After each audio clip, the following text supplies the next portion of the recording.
வேந்தரின் கண்ணுறங்கும் வேளை இரவு செய்திகளுக்காக காவேரி ஜெகநாதன். முதலில் தலைப்புச் செய்திகள். தஞ்சை உள்ளிட்ட 3 தொகுதிகளில் 91 மனுக்கள் ஏற்பு. வரும் 19ஆம் தேதி பொது விடுமுறை அறிவிப்பு. இயல்பு நிலைக்கு திரும்பிய சென்னை மௌலிவாக்கம். கட்டட இடிபாடுகளை அகற்ற மக்கள் கோரிக்கை. ஆந்திர கர்நாடக அரசின் அணை கட்டும் முயற்சிகளை தடுக்கவும் மத்திய அரசுக்கு டாக்டர் பாரிவேந்தர் வேண்டுகோள். கடலோர மாவட்டங்களில் கனமழை பெய்யும். சென்னை வானிலை ஆய்வு மையம் தகவல். கடைசி நேர விறுவிறுப்பில் அமெரிக்க அதிபர் தேர்தல். டொனால்டு டிரம்ப், ஹிலாரி கிளின்டன் கடும் போட்டி. தமிழகத்தில் தேர்தல் நடைபெறும் 3 தொகுதிகளில் வரும் 19ஆம் தேதி பொது விடுமுறை அறிவிக்கப்பட்டுள்ளது. தஞ்சாவூர், அரவக்குறிச்சி, திருப்பரங்குன்றம் ஆகிய 3 தொகுதிகளிலும் வரும் 19ஆம் தேதி வாக்குப்பதிவு நடைபெறுகிறது. இதனையடுத்து 3 தொகுதிகளிலும் பொது விடுமுறை அளிக்கப்பட்டுள்ளது. அரசு அலுவலகங்கள், கல்வி நிலையங்கள், தொழில் நிறுவனங்களுக்கு விடுமுறை அளிக்கப்பட்டுள்ளதாக தேர்தல் ஆணையம் அறிவித்துள்ளது. திருப்பரங்குன்றம் இடைத்தேர்தலில் போட்டியிட மனு தாக்கல் செய்தவர்களில் அதிமுக, திமுக, சுயேட்சைகள் உள்ளிட்ட 30 மனுக்கள் ஏற்றுக்கொள்ளப்பட்டன. மதுரை மாவட்டம் திருப்பரங்குன்றம் தொகுதியில் வரும் 19ஆம் தேதி இடைத்தேர்தல் நடைபெறுகிறது. வேட்புமனு தாக்கல் கடந்த 26ஆம் தேதி தொடங்கியது. மனு தாக்கல் நேற்றுடன் முடிவடைந்தது. தாக்கல் செய்யப்பட்ட 44 மனுக்கள் மீதான பரிசீலனை இன்று நடைபெற்றது. இதனையடுத்து அதிமுக, திமுக, பாரதிய ஜனதா உள்ளிட்ட அரசியல் கட்சியினர் மற்றும் சுயேட்சைகள் என 30 மனுக்கள் ஏற்றுக்கொள்ளப்பட்டுள்ளன. மனுக்களை திரும்பப் பெற வரும் 5ஆம் தேதி கடைசி நாள் என்பதால் அன்று மாலை இறுதி வேட்பாளர் பட்டியல் வெளியிடப்படுகிறது. தஞ்சாவூர் பேரவை தொகுதியில் தாக்கல் செய்யப்பட்ட வேட்பு மனுக்களில் 15 மனுக்கள் ஏற்றுக்கொள்ளப்பட்டன. 21 மனுக்கள் நிராகரிக்கப்பட்டன. 2016 பொதுத் தேர்தலின் போது அதிக பண விநியோகம் தொடர்பான புகாரின் பேரில் தஞ்சாவூர் பொதுத் தேர்தல் ஒத்திவைக்கப்பட்டது. இதனையடுத்து வரும் 19ஆம் தேதி தஞ்சாவூரில் வாக்குப்பதிவு நடைபெறுகிறது. தஞ்சை பேரவை தேர்தலுக்கான வேட்புமனு தாக்கல் நேற்றுடன் நிறைவடைந்தது. வேட்புமனுக்கள் மீதான பரிசீலனை இன்று நடைபெற்றது. இதில் திமுக, அதிமுக, தேமுதிக, பாரதிய ஜனதா, நாம் தமிழர் உள்ளிட்ட அங்கீகரிக்கப்பட்ட கட்சிகள் மற்றும் சுயேட்சைகள் மனு என 15 மனுக்கள் ஏற்றுக்கொள்ளப்பட்டன. 21 மனுக்கள் நிராகரிக்கப்பட்டன. பரிசீலனை செய்யப்பட்டதில் 36 மனுக்களில் 15 மனுக்கள் ஏற்றுக்கொள்ளப்பட்டது. 21 மனுக்கள் நிராகரிக்கப்பட்டது. தேர்தல் ஆணையத்தால் குறிப்பிடப்பட்ட காரணங்களை உட்படுத்தி நிராகரிக்கப்பட்டது. விட்ரா இன்றைக்கும் நாளைக்கு விட்ரால் வாங்குகிறோம். 5ஆம் தேதி 3:30 மணியிலிருந்து சிம்பிள் அலாட்மெண்ட் செய்யப்படும். கரூர் மாவட்டம் அரவக்குறிச்சி தொகுதி தேர்தலில் 46 மனுக்கள் ஏற்றுக்கொள்ளப்பட்டதாக தேர்தல் அலுவலர் தெரிவித்துள்ளார். அதிக பண விநியோகம் தொடர்பான புகாரில் ஒத்திவைக்கப்பட்ட அரவக்குறிச்சி தொகுதியில் வரும் 19ஆம் தேதி தேர்தல் நடைபெறுகிறது. இதற்கான மனு தாக்கல் நேற்றுடன் முடிவடைந்த நிலையில் மனுக்கள் மீதான பரிசீலனை இன்று நடைபெற்றது. அங்கீகரிக்கப்பட்ட கட்சிகளான அதிமுக, திமுக, பாரதிய ஜனதா, நாம் தமிழர் உள்ளிட்ட கட்சி வேட்பாளர்கள் மனுக்கள் ஏற்றுக்கொள்ளப்பட்டன.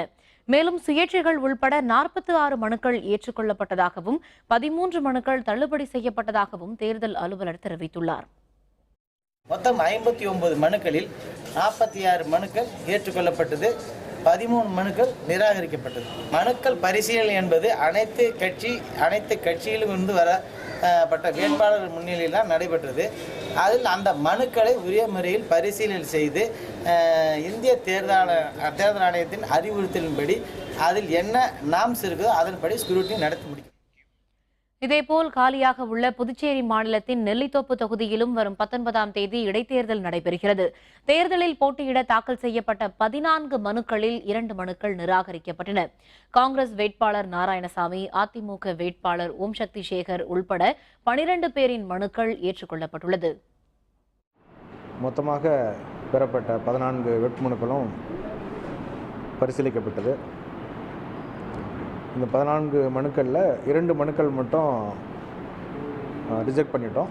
தமிழ் செங்கோலன் அதிமுகவின் மாற்று வேட்பாளருடைய வேட்புமனு, இரண்டாவதாக திரு வெங்கடேசன் போட்ட சுயேட்சையாக தாக்கல் செய்த வேட்புமனுவும் ரிஜெக்ட் பண்ணிட்டோம். சென்னை மௌலிவாக்கத்தில் 11 அடுக்குமாடி கட்டடம் இடிக்கப்பட்டு அந்த பகுதி இயல்பு நிலைக்கு திரும்பியுள்ளது. ஏற்கனவே தடை செய்யப்பட்ட வீடுகளில் வசிப்பவர்களுக்கு இன்னும் தடை நீக்கப்படவில்லை. இதனால் அவதிப்படும் ராஜராஜன் நகர் குடியிருப்பில் வசிப்பவர்கள் சோகத்தில் ஆழ்ந்துள்ளனர். இது பற்றிய விரிவான தகவல்களை தருகிறார் நமது செய்தியாளர் சையத். கடந்த 2014ஆம் ஆண்டு ஜூன் மாதம் 28ஆம் தேதி சென்னை மௌலிவாக்கத்தில் 11 அடுக்குமாடி கட்டிடம் இடிந்து விழுந்தது. இந்த கட்டிட இடிபாடுகளுக்குள் சிக்கி 61 பேர் உயிரிழந்தார்கள். இந்த நிலையில் அருகிலுள்ள மற்றொரு 11 அடுக்குமாடி கட்டிடத்தையும் இடிக்குமாறு உச்சநீதிமன்றம் உத்தரவிட்டது. இந்த நிலையில் நேற்று இந்த 11 அடுக்குமாடி கட்டிடம் வெற்றிகரமாக வெடிவைத்து தகர்க்கப்பட்டது. நேற்று பதற்றத்துடனே காணப்பட்ட இப்பகுதி மக்கள் தற்போது இப்பகுதிகளுக்கு திரும்பி இருக்கிறார்கள். பள்ளிகள் திறக்கப்பட்டு வழக்கமான பணிகளுக்கும் பெரும்பாலானோர் சென்றிருக்கிறார்கள். இந்த நிலையில் அருகிலுள்ள ராஜராஜன் நகரில் மட்டும் இப்பகுதி மக்கள் வீடுகளுக்கு திரும்பவில்லை. ஏனென்றால் கடந்த 2014ஆம் ஆண்டு நடைபெற்ற இந்த 11 அடுக்குமாடி கட்டிட விபத்தில் அருகிலுள்ள வீடுகளில் சரிந்ததில் அப்பகுதியில் பெரும்பாலான வீடுகள் சேதமடைந்தன. இந்த நிலையில் அந்த பகுதி முழுவதுமே தடை செய்யப்பட்டிருந்த நிலையில் இன்று அந்த பகுதிக்கு சொந்த வீட்டுக்காரர்கள் அனுமதிக்கப்பட்டார்கள். அவர்கள் தங்கள் வீடுகளை திருப்பி கட்டுவதற்கு அரசு நிதி உதவி அளிக்க வேண்டும் என்றும் அவர்கள் கோரிக்கை வைத்திருக்கிறார்கள். இதனால் நாங்கள் பெரிய அளவில் மனதளவு நாங்கள் நிறைய பாதிக்கப்பட்டிருக்கோம். நாங்கள் ஒரு நடுத்தர குடும்பம், ஒரு வசதியானவங்களாக இருந்தாக்கா இந்த வீடு இல்லைனா பரவாயில்ல, இன்னொரு வீடு வாங்கிக்கலாம்னு சொல்கிற அளவுக்கு எங்களுக்கு வசதி கிடையாது. வீடை வாங்கி மேற்கொண்டு பணத்தை செலவு பண்ணி ரெனோவேஷன் பண்ணிவிட்டு சுத்தமாக வீட்டுக்குள்ளேயே ஒரு நுழைய முடியாத ஒரு சூழ்நிலை இருக்கும்போது எங்களுக்கு வேதனையாக இருக்குது. இப்போது நாங்கள் வந்திருக்கிறோம்னாக்கா அந்த வீடையும் இடிச்சாச்சு, 11 மாடி கட்டடம் இடிச்சாச்சு. எங்களுக்கு எந்த அரசாங்க தரப்பிலிருந்து எங்களுக்கு நிதி உதவி ஏதாவது கிடைக்கணுன்ற ஒரு எண்ணத்தோடு தான் நாங்கள் வந்திருக்கோம். நேற்று இன்னொரு 11 மாடி கட்டிடத்தை வெடி வச்சு தகர்த்துருக்காங்க. இங்கே இருக்கிற பொதுமக்கள் மிக்க மகிழ்ச்சியோடு இருக்கிறாங்க. இருந்தாலும் எங்களால் அந்த மகிழ்ச்சியை பகிர்ந்துக்க முடியல. ஏன்னா எங்கள் வீட்டுக்கு இன்னும் நாங்கள் உள்ளே போக முடியாமல் எங்களோட வீடு முழுவதும் சேதமடைந்து நான் வெளியில் நிற்கிறதுனால மீண்டும் எங்கள் சந்தோஷத்தை கொடுக்கறதுக்காக தமிழக அரசுக்கு எங்களோட கோரிக்கை வைக்கிறோம். இதை நீங்கள் முழுவதும் பரிசீலனை பண்ணணும்னு நாங்கள் மிகவும் தாழ்மையுடன் கேட்டுக்கொள்கிறோம். நேற்று வெடிவைத்து தகர்க்கப்பட்ட இந்த கட்டிடத்தின் பொருட்கள் இன்னும் சில நாட்களில் அகற்றப்படும் என்று எதிர்பார்க்கப்படுகிறது. வேந்தர் செய்திகளுக்காக சென்னை மௌலிவாக்கத்திலிருந்து ஒளிப்பதிவாளர் விஜயுடன் சையது. இதனிடையே நேற்று மௌலிவாக்கம் கட்டடம் இடிக்கப்படும் நேரம் வரை அந்த பகுதி மக்களுக்கு மரண பயம்தான் நிலவியது. இருள் சூழ்ந்த நிலையில் பலருக்கும் பதற்றம் அதிகரித்தது. ஆனால் கட்டடத்தின் ஒரு மாடியில் மட்டுமே வெடிபொருள் நிரப்பப்பட்டு பாதுகாப்புடன் கண் இமைக்கும் நேரத்தில் கட்டடம் தூள் தூளாக்கப்பட்டது. அருகில் உள்ள சில பகுதிகளில் மட்டுமே துகள்கள் பறந்து பாதிப்பை ஏற்படுத்தியது.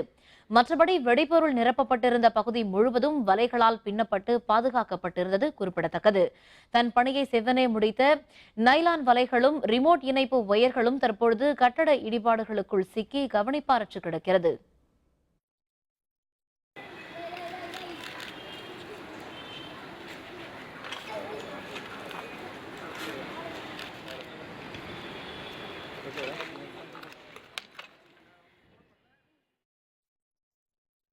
திருவாணியை தொடர்ந்து பாலாறு மற்றும் மேகதாது ராசிமணலில் அணைகள் கட்டும் ஆந்திர, கர்நாடக மாநிலங்களின் முயற்சிகளுக்கும் தடை விதிக்க வேண்டுமென மத்திய அரசை இந்திய ஜனநாயக கட்சியின் நிறுவனர் தலைவரான டாக்டர் பாரிவேந்தர் கேட்டுக் கொண்டுள்ளார். இதுபற்றி அறிக்கை ஒன்றை டாக்டர் பாரிவேந்தர் வெளியிட்டுள்ளார். முதல்வர் ஜெயலலிதா தலைமையிலான தமிழக அரசு மத்திய அரசுக்கு தொடர்ந்து கொடுத்து வந்த அழுத்தத்தின் காரணமாக சிறுவாணியின் குறுக்கே அணை கட்ட கேரள அரசுக்கு மத்திய அரசு தடை விதித்துள்ளதை இந்திய ஜனநாயக கட்சி பாராட்டி வரவேற்பதாக தெரிவித்துள்ள டாக்டர் பாரிவேந்தர், பாலாற்றின் குறுக்கே ஏற்கனவே 20 தடுப்பணைகளை கட்டியுள்ள ஆந்திர அரசு குப்பம் அருகில் உள்ள கணேசபுரத்தில் மேலும் ஒரு தடுப்பணை கட்ட முனைப்புடன் செயல்பட்டு வருவதாக சுட்டிக்காட்டியுள்ளார். இதனால் வேலூர், காஞ்சிபுரம், திருவண்ணாமலை உள்ளிட்ட மாவட்டங்களின் குடிநீர் ஆதாரங்கள் பாதிக்கப்படுவதுடன் 4,20,000 ஏக்கர் விளைநிலங்கள் பாசன வசதி கிடைக்கப்பெறாமல் பாலைவனமாகும் என்றும் டாக்டர் பாரிவேந்தர் அச்சம் தெரிவித்துள்ளார். இதேபோல் காவிரியின் குறுக்கே மேகதாது, ராசிமணல் ஆகிய இடங்களில் அணைகள் கட்ட நிதி ஒதுக்கீடு செய்துள்ளதாக முதல்வர் சித்தராமையா கூறியிருப்பதை சுட்டிக்காட்டியுள்ள டாக்டர் பாரிவேந்தர், இயற்கையாக உற்பத்தியாகி கடலில் கலக்கும் நதிநீரில் தமிழகத்திற்கு உரிய பங்கீட்டை அளிக்காமல் ஆந்திரம், கேரளம், கர்நாடக அரசுகள் தொடர்ந்து தமிழகத்தை வஞ்சித்து வருவதாகவும் தெரிவித்துள்ளார்.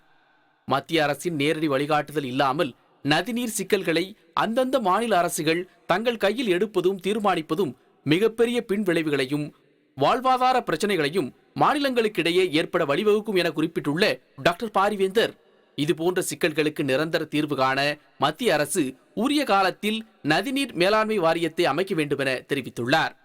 சிறுவாணியில் புதிய அணை கட்டும் கேரள அரசின் நடவடிக்கைக்கு விதிக்கப்பட்ட தடையை போன்றே பாலாறு மற்றும் மேகதாது, ராசிமணலில் அணைகள் கட்டும் ஆந்திர, கர்நாடக மாநிலங்களின் முயற்சிகளுக்கும் தடை விதிக்க வேண்டும் என்றும் மத்திய அரசை டாக்டர் பாரிவேந்தர் வலியுறுத்தியுள்ளார்.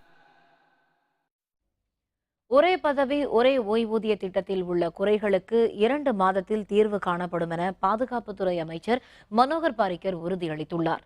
ஒரே பதவி ஒரே ஓய்வூதிய திட்டத்தின் கீழ் குறைவான தொகை வழங்கப்பட்டதாக கூறி தில்லியில் முன்னாள் ராணுவ வீரர் ராம்கிஷன் நேற்று விஷமருந்தி தற்கொலை செய்து கொண்டார். இதனிடையே ஜம்மு காஷ்மீர் மாநில பத்காமில் நடைபெற்ற நிகழ்ச்சியில் பேசிய பாதுகாப்புத்துறை அமைச்சர் மனோகர் பாரிக்கர் ஒரே பதவி ஒரே ஓய்வூதிய திட்டத்தில் உள்ள குறைகள் 2 மாதத்தில் களையப்படும் என்று தெரிவித்தார். இதன் மூலம் 1 லட்சம் முன்னாள் ராணுவத்தினரின் பிரச்சினைகளுக்கு தீர்வு கிடைக்கும் என்று அவர் கூறினார்.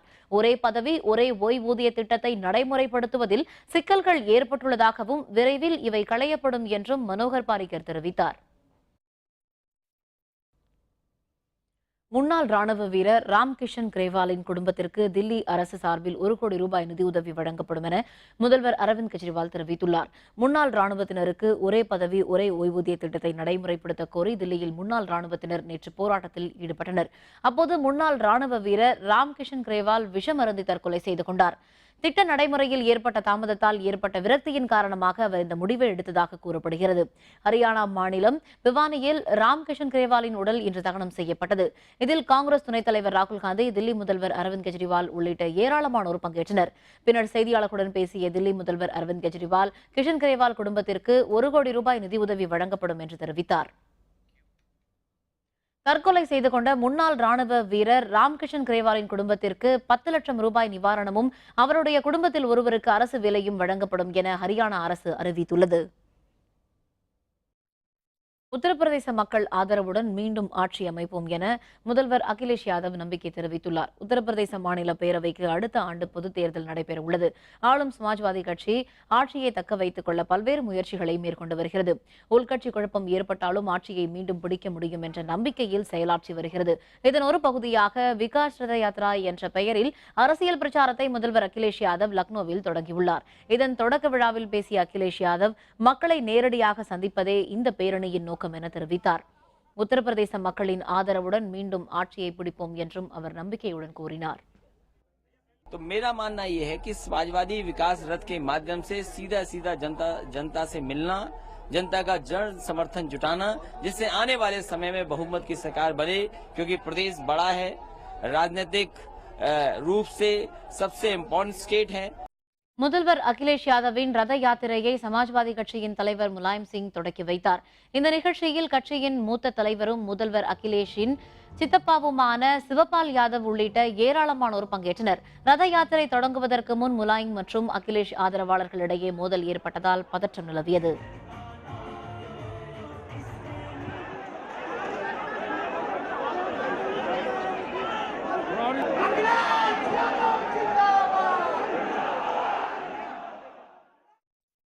காற்றழுத்த தாழ்வு நிலை மேலும் வலுப்பெறும் என்பதால் தமிழக கடலோர மாவட்டங்களில் கனமழை பெய்யும் என சென்னை வானிலை ஆய்வு மையம் தெரிவித்துள்ளது.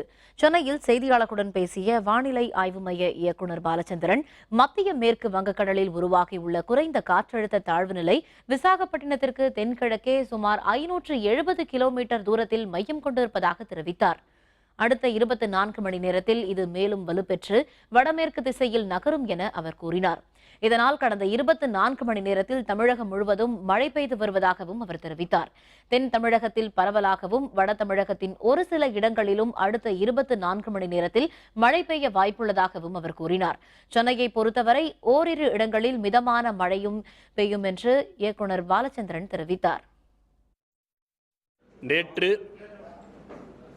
மத்திய கிழக்கு வங்கக்கடல் பகுதியில் நிலை கொண்டிருந்த குறைந்த காற்றழுத்த தாழ்வு பகுதி வலுப்பெற்று காற்றழுத்த தாழ்வு மண்டலமாக நிலை கொண்டுள்ளது. வரும் 24 மணி நேரத்தை பொறுத்தவரையில் தென் தமிழகத்தில் அநேக இடங்களிலும் வட தமிழகத்தில் ஒரு சில இடங்களிலும் மழை பெய்யக்கூடும். மீனவர்கள் ஆந்திர கடற்கரையோர பகுதிகளில் செல்ல வேண்டாம் என்று அறிவுறுத்தப்படுகிறார்கள். சென்னை மாநகரின் பல பகுதிகளிலும் இன்று விட்டுவிட்டு மழை பெய்தது. நகரின் பெரும்பாலான பகுதிகள் மேகமூட்டமாக காணப்பட்டது.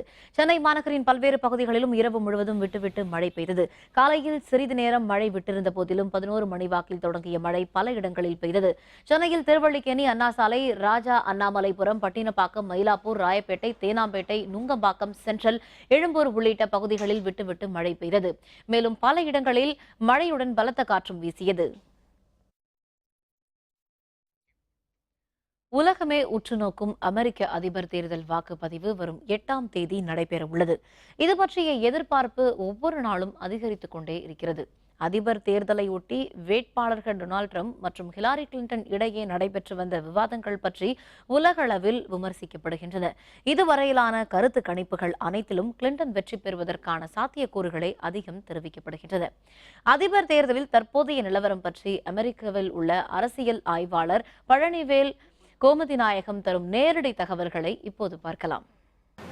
அக்டோபர் மாதம் மத்தியில் வெளிவந்த தேர்தல் கணிப்புகள் ஜனநாயக கட்சி வேட்பாளரான ஹிலரி கிளின்டன் குடியரசுக் கட்சி வேட்பாளரான டொனால்டு ட்ரம்பை விட 6 புள்ளிகள் அதிகம் பெற்று முன்னேறியிருந்தார். கிட்டத்தட்ட அவர் வெற்றி உறுதி செய்யப்பட்டிருந்தது. சென்ற வாரம் இறுதியில் FBI டைரக்டர் ஜேம்ஸ் காமி அமெரிக்க காங்கிரஸ் சபைக்கு ஒரு கடிதம் அனுப்பியிருந்தார். அந்த கடிதம் பற்றிய செய்தி அனைத்து பத்திரிகைகளிலும் சென்ற வெள்ளிக்கிழமை வெளிவந்தது. கிளின்டன் அவர்களின் நெருங்கிய உதவியாளரான ஹியூமா பெடென் கணவர் ஆண்டனி வெய்னர் என்ற முன்னாள் காங்கிரஸ்மேனின் வழக்கு விசாரணைக்காக ஹியூமா பெடெனும் ஆண்டனி வெய்னரும் சொந்தமான கணினி சோதனைக்கு உட்படுத்தப்பட்டது. அந்த கணினியில் கிளின்டன் ஹோம் செக்ரட்டரியாக இருந்த காலகட்டத்தில் பரிமாறிய பல முக்கிய அலுவல் ரீதியான கடிதங்கள் இருந்ததாக, ஆயிரக்கணக்கில் இருந்ததாக கூறப்பட்டது. ஆனால் இந்த கடிதங்களில் எதுவும் ஹைலி கிளாசிஃபைட் இன்ஃபர்மேஷன் இருந்ததா அல்லது ஏன் அவை ஹியூமா பெடெனுக்கு அனுப்பப்பட்டது போன்ற விவரங்கள் எதுவும் இல்லை. இதற்கான விசாரணை செய்யப்பட வேண்டும் என்ற கோரிக்கையை வைத்தே அந்த கடிதம் இருந்தது. இந்த செய்தி கடிதம் வெளிவந்த பிறகு வந்த கணிப்புகள், வார இறுதியில் வந்த கணிப்புகள் முந்தைய கணிப்புகளில் கம்பேர் பண்ணும்போது சிறு மாறுதல்களை ஏற்படுத்தியிருப்பதை கவனிக்கலாம். இன்னும் தேர்தலுக்கு ஒரு வாரம் இருக்கின்ற இந்த காலகட்டத்தில் மக்கள் எப்படி வாக்களிக்கப் போகிறார்கள், வேறு எதுவும் புது பிரச்சனைகள் வரப்போகிறதா, இந்த ஸ்விங் ஸ்டேட்ஸ் எனப்படும் குறிப்பாக Florida, Ohio, Nevada, North Carolina போன்ற மாகாணங்கள் எப்படி வாக்களிக்க போகின்றன, இதுவரைக்கும் யாருக்கு வாக்களிக்கப் போகிறோம் என்பதை முடிவு செய்யாமல் இருக்கும் மக்கள் எப்படி வாக்களிக்கப் போகிறார்கள் என்பதெல்லாம் சுவாரஸ்யமான விஷயங்கள் தான். டிசம்பர் 10 அணு தீமை மாநாடு நடைபெறும். தொல் திருமாவளவன் அறிவிப்பு. விவரம் விளம்பர இடைவேளைக்கு பிறகு.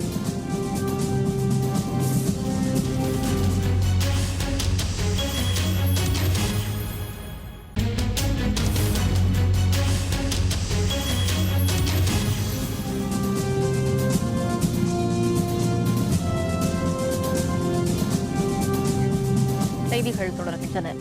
கூடன்குளத்தில் மேலும் 4 அணு உலைகள் அமைக்கப்படும் என்ற மத்திய அரசின் அறிவிப்பை கண்டித்து டிசம்பர் மாதம் 10ஆம் தேதி அணு தீமை மாநாடு நடத்தப்படும் என விடுதலை சிறுத்தைகள் கட்சி தலைவர் தொல் திருமாவளவன் தெரிவித்துள்ளார். சென்னை சேப்பாக்கம் பத்திரிகையாளர் மன்றத்தில் பூவுலகின் நண்பர்கள் சார்பில் பத்திரிகையாளர் சந்திப்பு நடைபெற்றது.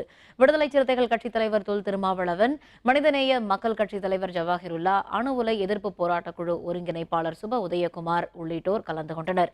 அப்போது பேசிய திருமாவளவன், கூடன்குளத்தில் மத்திய அரசு அறிவித்துள்ள 3 மற்றும் 4ஆம் உலைகளுக்கு எதிர்ப்பு தெரிவித்து டிசம்பர் மாதம் 10ஆம் தேதி அணு தீமை ஒழிப்பு மாநாடு நடைபெறும் என்று தெரிவித்தார். கூடன்குளத்தில் மேலும் 4 அணு உலைகளை தொடங்கப் போவதாக மத்திய அரசு அறிவித்திருப்பது அதிர்ச்சி அளிக்கிறது. இதற்கு எதிர்ப்பு தெரிவித்து வருகிற டிசம்பர் 10ஆம் தேதி உலக மனித உரிமை நாள் அன்று அணு தீமை எதிர்ப்பு மாநாடு ஒன்றை நடத்த திட்டமிட்டிருக்கிறோம். பல்வேறு அரசியல் கட்சிகள், இடதுசாரிகளும் அதிலே பங்கேற்க இருக்கிறார்கள். மேலும் சுற்றுச்சூழல் பாதுகாப்பு இயக்கங்களும் அமைப்புகளும் அதில் பங்கேற்க இருக்கின்றன. புதுச்சேரியில் முதல்வர் பதவியை தக்க வைப்பதற்காக இடைத்தேர்தலை திணித்த நாராயணசாமிக்கு தேர்தலில் தக்க பாடம் புகட்ட வேண்டும் என எதிர்க்கட்சித் தலைவர் ரங்கசாமி கூறியுள்ளார். புதுச்சேரி நெல்லித்தோப்பு தொகுதி இடைத்தேர்தலில் காங்கிரஸ் சார்பில் மாநில முதல்வர் நாராயணசாமி, அதிமுக சார்பில் ஓம் சக்தி சேகர் உள்பட 9 பேர் போட்டியிடுகின்றனர். இவர்களில் அதிமுக வேட்பாளருக்கு என்ஆர் காங்கிரஸ் கட்சி ஆதரவு தெரிவித்துள்ளது. புதுச்சேரி மாநில பாரதிய ஜனதாவும் அதிமுக வேட்பாளரை ஆதரிப்பதாக அறிவித்துள்ளது. இந்த நிலையில் நெல்லித்தோப்பு கீர்த்தி மகாலில் என்ஆர் காங்கிரஸ் கட்சியின் செயல் வீரர்கள் கூட்டம் நடைபெற்றது. அதில் பேசிய கட்சித் தலைவர் ரங்கசாமி, பதவி ஆசையால் முதல்வர் பதவிக்கு வந்தவர்தான் நாராயணசாமி, இந்த இடைத்தேர்தலில் அவருக்கு சரியான பாடம் புகட்ட வேண்டும் என்று வலியுறுத்தினார். நாராயணசாமி எப்படி முதல்வரானார் என்பது மக்களுக்கு தெரியும் எனவும் ரங்கசாமி கூறினார். முதலமைச்சர் தக்க வைத்துக் கொள்ள வேண்டும் என்ற எண்ணத்தோடு நடைபெறுகிற தேர்தல் தான் இந்த இடைத்தேர்தல். அப்ப திணிக்கப்பட்டதானே இது. அப்படி என்ற நிலையில் தான் இந்த தேர்தலில் ஒரு பாடம் போட வேண்டும். ஈரோடு மாவட்டம் மொடக்குறிச்சி அருகே காவிரி ஆற்றில் மீன்பிடி வலையில் 1 அடி உயரமுள்ள நடராஜர் ஐம்பொன் சிலை சிக்கியது. வட்டாட்சியர் அதை மீட்டு விசாரணை நடத்தி வருகிறார். ஈரோடு மாவட்டம் மொடக்குறிச்சி அருகே நஞ்சை காலமங்கலத்தில் பகுதியைச் சேர்ந்தவர் மீனவர் செல்வராஜ். காவிரி ஆற்றில் மீன்பிடித்து விற்று வரும் இவர் காவிரியில் வலை வீசிய போது 1 அடி உயரமுள்ள நடராஜர் சிலை கிடைத்தது. இந்த ஐம்பொன் சிலையை கண்டு அதிர்ச்சி அடைந்த செல்வராஜ் மொடக்குறிச்சி வட்டாட்சியர் கருப்புசாமிக்கு தகவல் அளித்தார். விலை உயர்ந்த இந்த சிலையை கைப்பற்றி வட்டாட்சியர் வேறெங்கும் திருடப்பட்ட சிலை காவிரி ஆற்றில் வீசப்பட்டதா என விசாரணை நடத்தி வருகிறார். மீனவர்களை விட்டு அந்த பகுதி ஆற்றில் வேறு சிலைகள் இருக்கிறதா என தேடி பார்க்கும்படி வரலாற்று ஆர்வலர்கள் வேண்டுகோள் விடுத்துள்ளனர்.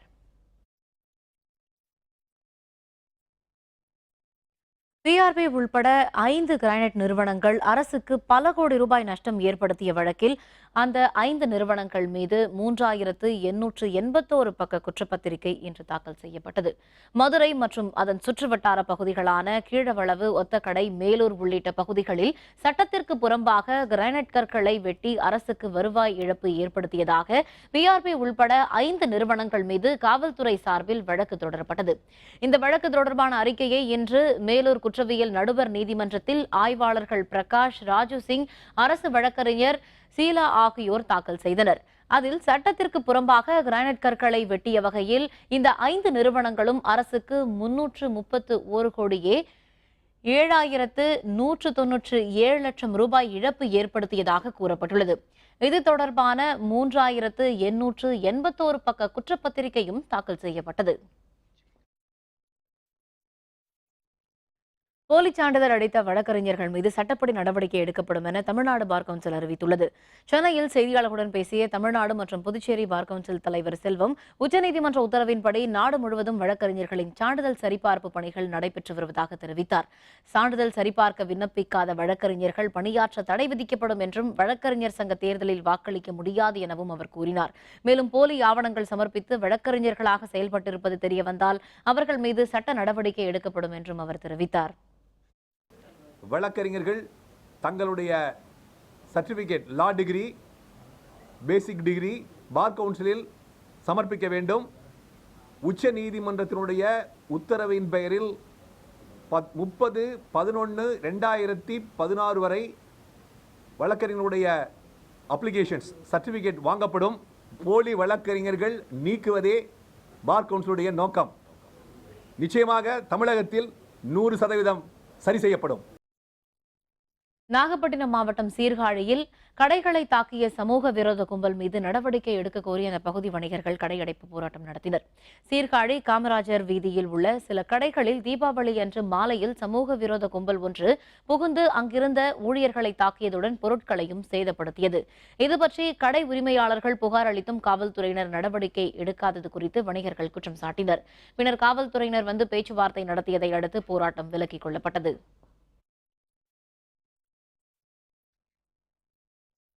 கன்னியாகுமரி மாவட்டம் நாகர்கோவிலில் பூட்டிய வீட்டில் மின்கசிவால் ஏற்பட்ட தீயை அணைக்க முயன்ற தீயணைப்பு வீரர் மின்சாரம் பாய்ந்து பலியானார்.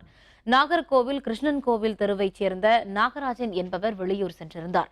பூட்டியிருந்த அவருடைய வீட்டில் இருந்து மின்கசிவு ஏற்பட்டு தீப்பற்றி எரிந்தது. இதுபற்றி தகவல் அறிந்து வந்த 6 பேர் கொண்ட தீயணைப்பு குழு தீயை அணைக்கும் முயற்சியில் ஈடுபட்டது. அப்போது தீயணைப்பு வீரர் மாணிக்கராஜ் மீது மின்சாரம் பாய்ந்தது. அதில் அவர் பலியானார். இறந்த மாணிக்கராஜ் திருநெல்வேலி மாவட்டம் விக்ரமசிங்கபுரத்தைச் சேர்ந்தவர் என்றும், கடந்த 3 ஆண்டுகளுக்கு முன்னர்தான் பணியில் சேர்ந்தார் என்றும் தீயணைப்பு நிலைய அலுவலர் சத்யகுமார் தெரிவித்தார். தீயணைப்பு துறையினர் வந்து தகவல் கொடுத்து உடனே தீயை அணைத்து விட்டு போயிட்டாங்க. அதில் தீயணைக்கப்பட்ட வந்து ஒருவர் மின்சாரம் தாக்கி அவர் இறந்துட்டார். ஆஸ்பத்திரிக்கு கூப்பிட்டு போனாங்க. அதில் உயிர் வெளியே இதாகிடுச்சு. வடசேரி போலீஸ் ஸ்டேஷனில் வந்து ரிப்போர்ட் கேட்டாங்க. ரிப்போர்ட்டெல்லாம் கொடுத்துருக்காங்க. முதல்வர் ஜெயலலிதா முழு நலம் பெற வேண்டி தலைவர்கள் போல் வேடமணிந்து மேடை கலைஞர்கள் பிரார்த்தனை நடத்தினர். மதுரையில் முன்னாள் குடியரசுத் தலைவர் அப்துல் கலாம், எம்ஜிஆர், முத்துராமலிங்க தேவர், ரஜினிகாந்த், கமல்ஹாசன், வடிவேல் உள்ளிட்டோர் போன்ற வேடமணிந்த மேடை கலைஞர்கள் வைகை ஆற்றில் தொடங்கி ஊர்வலமாக வந்தனர். மேலும் பால்குடம் எடுத்த அவர்கள் வடக்கு மாசி வீதி சந்திப்பில் உள்ள ஆலர் சுந்தர விநாயகர் கோவிலில் சிலைக்கு பாலாபிஷேகம் செய்து வழிபட்டனர். மேடை கலைஞர்கள் சங்கம் சார்பில் நடைபெற்ற இந்த நிகழ்ச்சியில் தமிழக கூட்டுறவுத்துறை அமைச்சர் செல்லூர் ராஜு மற்றும் திரளான அதிமுகவினர் கலந்து கொண்டனர்.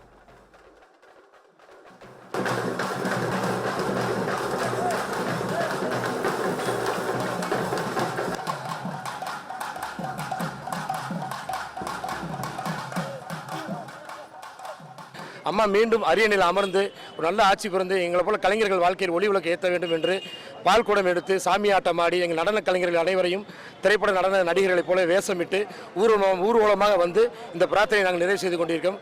கண்டிப்பாக அம்மா நல்ல குணம் பெற்று அரியணையில் அமர்வார்கள். கோயம்புத்தூரில் காதலிக்க மறுத்த மாணவியை பாட்டிலால் குத்திய பொறியாளர் கைது செய்யப்பட்டு சிறையில் அடைக்கப்பட்டார். கோயம்புத்தூர் பாரதியார் பல்கலைக்கழகத்தைச் சேர்ந்த MCA முதலாம் ஆண்டு படிக்கும் மாணவிக்கும் தேனி மாவட்டத்தைச் சேர்ந்த வேம்பராஜ் என்ற பொறியாளருக்கும் ஃபேஸ்புக் மூலம் நட்பு ஏற்பட்டது. இதனை பயன்படுத்தி வேம்பராஜ் அந்த மாணவியை காதலிக்க வற்புறுத்தியதாக கூறப்படுகிறது. இதனிடையே பல்கலைக்கழகத்திற்கு நேற்று நேரில் வந்த வேம்பராஜ் மாணவியை பாட்டிலால் குத்தினார். படுகாயமடைந்த அவர் வடவள்ளி தனியார் மருத்துவமனையில் அனுமதிக்கப்பட்டார். இதுகுறித்து வழக்கு பதிவு செய்த காவல்துறையினர் தப்பியோடிய வேம்பராஜை கைது செய்தனர். பின்னர் நீதிமன்றத்தில் ஆஜர்படுத்தப்பட்டு அவரை 15 நாள் காவலில் வைக்க நீதிபதி உத்தரவிட்டார். கழுத்தில் காயங்களுடன் சிகிச்சை பெற்று வந்த மாணவி இன்று வீடு திரும்பினார். பேஷண்ட்டை அந்த பர்டிகுலர் ஸ்டூடெண்ட் கூட்டிகிட்டு வராமல் இருந்திருந்தா நமக்கு என்னடா இது பேசாமல் விட்டுருக்கலாம் அப்படின்னு விட்டுருந்தா இன்னைக்கு அந்த patient is no more. But அவர் வந்து எதுவும் எதிர்பார்க்காம இமீடியட்டாக கூட்டிகிட்டு வந்ததுனால பேஷண்ட் இஸ் அலைவ். பொதுமக்கள் தைரியமாக நீங்கள் தாராளமாக பக்கத்தில் இருக்கக்கூடிய எனி ஹாஸ்பிட்டல் நீங்கள் கூட்டிகிட்டு போகலாம். சாதி மறுப்பு திருமணம் செய்தவர்களுக்கு உரிய பாதுகாப்பு வழங்க கோரி மதுரை தென்மண்டல காவல் IG அலுவலகத்தை முற்றுகையிடும் போராட்டம் நடத்தப்பட்டது. கம்யூனிஸ்ட் கட்சிகள், விடுதலை சிறுத்தைகள், திராவிடர் விடுதலை கழகம் உள்ளிட்ட கட்சியினைச் சேர்ந்த திரளானோர் IG அலுவலகம் நோக்கி சென்றபோது காவல்துறையினரால் கைது செய்யப்பட்டனர். திராவிடர் விடுதலை கழக தலைவர் கொளத்தூர் மணி, ஆதித்தமிழர் பேரவை தலைவர் அதியமான், SDPI கட்சி மாநில தலைவர் தெஹ்லான் பகவி உள்ளிட்டோர் இந்த போராட்டத்தில் கலந்து கொண்டனர். நாம் ஜாதி ஆணவ படுகொலைக்கு எதிரான தனிச்சட்டம் இயற்றப்பட வேண்டும் என்பதை வலியுறுத்துகிறோம். காவல்துறையினர் மீது உரிய வழக்குகளை பதிவு செய்து நடவடிக்கை எடுக்க வேண்டும். அது சென்னை உயர்நீதிமன்றத்தின் அந்த தீர்ப்பை நடைமுறைப்படுத்த வேண்டும் என்று நாங்கள் வலியுறுத்துகிறோம். சத்தியமங்கலம் அருகே கடம்பூர் மலைப்பகுதியில் மின்வேலியில் சிக்கி ஆண் யானை பலியானது.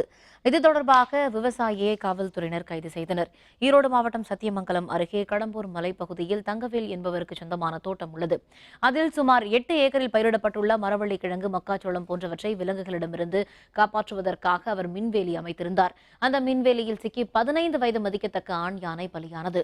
இதுகுறித்து வனத்துறையினர் விசாரணை நடத்தினர். உடற்கூறு ஆய்விற்கு பிறகு வனப்பகுதியில் யானை அடக்கம் செய்யப்பட்டது. மின்வேலி அமைத்து வன விலங்குகள் பலியாவதற்கு காரணமானவர்கள் மீது கடும் நடவடிக்கை எடுக்கப்படும் என்று வனத்துறையினர் தெரிவித்தனர். வடகிழக்கு பருவமழை தீவிரமடைந்துள்ளதை அடுத்து நாகப்பட்டினத்தில் 1ஆம் எண் புயல் கொண்டு ஏற்றப்பட்டு மீனவர்கள் கடலுக்கு செல்ல வேண்டாம் என அறிவிக்கப்பட்டுள்ளது. தமிழகத்தில் வடகிழக்கு பருவமழை தீவிரமடைந்து வருகின்றது. அந்தமான் அருகே உருவான குறைந்த காற்றழுத்த தாழ்வு மண்டலமானது வலுப்பெற்று காற்றழுத்த தாழ்வு மண்டலமாக மாறியுள்ளது. இதனால் தமிழகத்தில் பல பகுதிகளில் மழை பெய்து வருகிறது. நாகை மாவட்டத்தில் நேற்று அதிக அளவாக 140 மில்லிமீட்டர் மழை பதிவாகியுள்ளது. இதன் காரணமாக நாகை மாவட்டத்தில் 1ஆம் எண் புயல் எச்சரிக்கை கொண்டு ஏற்றப்பட்டுள்ளது. மேலும் மீனவர்கள் கடலுக்கு செல்ல வேண்டாம் என்றும் அறிவுறுத்தப்பட்டுள்ளனர். பாகிஸ்தானில் 2 ரயில்கள் மோதி விபத்து, பலி எண்ணிக்கை 19ஆக அதிகரிப்பு. விவரம் விளம்பர இடைவேளைக்கு பிறகு.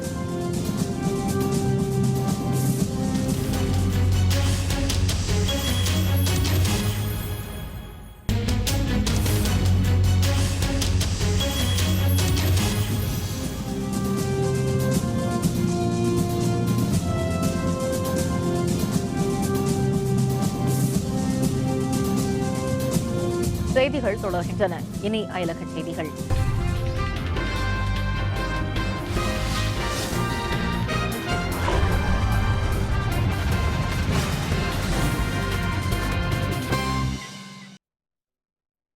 சீனாவில் நடைபெற்ற விமான சாகச கண்காட்சியை திரளானோர் கண்டு ரசித்தனர்.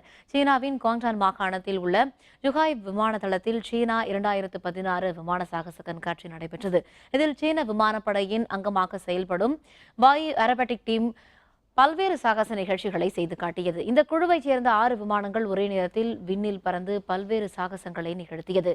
அனைத்து காலநிலைகளிலும் பறக்கக்கூடிய ஜெட்போர் ரக விமானங்களை இயக்கிய விமானிகள் விண்ணில் சீறி பாய்ந்து சாகசங்களை செய்தனர். அங்கு திரண்டிருந்த ஆயிரக்கணக்கான பார்வையாளர்கள் இதனை கண்டுகளித்தனர்.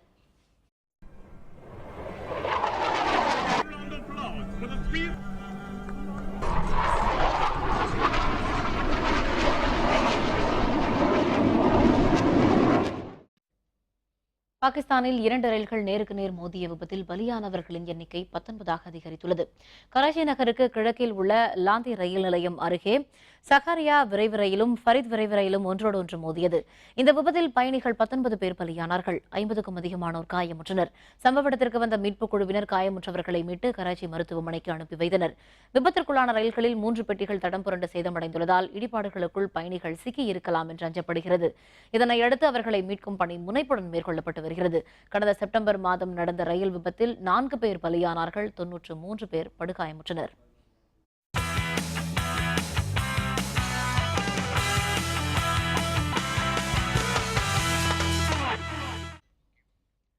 பாகிஸ்தானுக்கு எதிரான 3வது டெஸ்ட் கிரிக்கெட் போட்டியில் மேற்கிந்திய தீவுகள் அணி 5 விக்கெட் வித்தியாசத்தில் வெற்றி பெற்றுள்ளது. பாகிஸ்தானும் மேற்கிந்திய தீவுகள் அணியும் மோதிய 3வது டெஸ்ட் கிரிக்கெட் போட்டி ஷார்ஜாவில் நடைபெற்றது. முதல் இன்னிங்ஸில் பாகிஸ்தான் 281 ரன்களும் மேற்கிந்திய தீவுகள் 337 ரன்களும் குவித்தன. இரண்டாவது இன்னிங்ஸை ஆடிய பாகிஸ்தான் 208 ரன்கள் மட்டுமே எடுத்தது. இதனையடுத்து 153 ரன்கள் என்ற எளிய இலக்குடன் மேற்கிந்திய தீவுகள் அணி களமிறங்கியது. எனினும் 4வது நாள் ஆட்ட நேர முடிவில் 36 ஓவர்களில் 5 விக்கெட் இழப்பிற்கு 114 ரன்கள் மட்டுமே எடுத்தது. கடைசி நாளான இன்று ஆட்டத்தை தொடர்ந்த மேற்கிந்திய தீவுகள் வெற்றிக்கு தேவையான 39 ரன்கள் எடுத்தது. இதனால் 5 விக்கெட் வித்தியாசத்தில் பாகிஸ்தானை வீழ்த்தியது. முதல் 2 போட்டிகளில் தோற்று ஏற்கனவே ஆட்டத்தொடரை இழந்த மேற்கிந்திய தீவுகள் அணி ஆறுதல் வெற்றியை பெற்றது. தூத்துக்குடி மாவட்டம் வல்லநாட்டில் காவல்துறையினருக்கான துப்பாக்கிச் சுடும் போட்டி வல்லநாட்டில் தொடங்கியது. தமிழக காவல்துறையினருக்கான மாநில அளவிலான துப்பாக்கிச் சுடும் போட்டிகள் தூத்துக்குடி மாவட்டம் வல்லநாட்டில் இன்று தொடங்கியது. இதனை தமிழக சிறைத்துறை கூடுதல் இயக்குநர் விஜயகுமார் தொடங்கி வைத்தார். வடக்கு மண்டலம், தெற்கு மண்டலம் என 8 அணிகளாக காவல்துறையினர் இந்த போட்டிகளில் பங்கேற்றுள்ளனர். 100 மீட்டர், 200 மீட்டர், 300 மீட்டர் தூர இலக்குகளை கொண்டு இந்த போட்டிகள் வெவ்வேறு நிலைகளில் நடத்தப்பட்டு வருகின்றன. போட்டிகளில் வெற்றி பெறுபவர்களுக்கு நாளை பரிசளிப்பு விழா நடைபெறுகிறது. கிட்டத்தட்ட 7 வருஷம் கழிச்சு இன்றைக்கி வல்லநாடு ரேஞ்சில் நமக்கு ஒரு ஆப்பர்ச்சுனிட்டி கிடச்சிருக்கு இது ஆர்கனைஸ் பண்ணுறதுக்கு. ஸோ நல்லபடி ஆர்கனைஸ் பண்ணியிருக்கோம். இங்கே எல்லா ஃபெசிலிட்டிஸ் அவங்களுக்கு கொடுத்து சேஃப்டி எல்லா ப்ரிகாஷன் எடுத்துகிட்டு ஷூட்டிங் காம்படிஷன் நடத்தும். இங்கே செலக்ட் ஆனது நேஷ்னல் போலீஸ் ஷூட்டிங் காம்படிஷனில் பார்ட்டிசிபேட் பண்ணுவாங்க. மீண்டும் தலைப்புச் செய்திகள். தஞ்சை உள்ளிட்ட 3 தொகுதிகளில் 91 மனுக்கள் ஏற்பு. வரும் 19ஆம் தேதி பொது விடுமுறை அறிவிப்பு. இயல்பு நிலைக்கு திரும்பிய சென்னை மௌலிவாக்கம். கட்டட இடிபாடுகளை அகற்ற மக்கள் கோரிக்கை. ஆந்திர கர்நாடக அரசின் அணை கட்டும் முயற்சிகளை தடுக்கவும் மத்திய அரசுக்கு டாக்டர் பாரிவேந்தர் வேண்டுகோள். கடலோர மாவட்டங்களில் கனமழை பெய்யும். சென்னை வானிலை ஆய்வு மையம் தகவல். கடைசி நேர விறுவிறுப்பில் அமெரிக்க அதிபர் தேர்தல். டொனால்டு டிரம்ப், ஹிலாரி கிளின்டன் கடும் போட்டி. இத்துடன் வேந்தரின் கண்ணுறங்கும் வேளை இரவு செய்திகள் நிறைவடைந்தன. மீண்டும் நாளை காலை 8 மணிக்கு இளங்கதிர் காலை செய்திகளில் சந்திப்போம். வணக்கம்.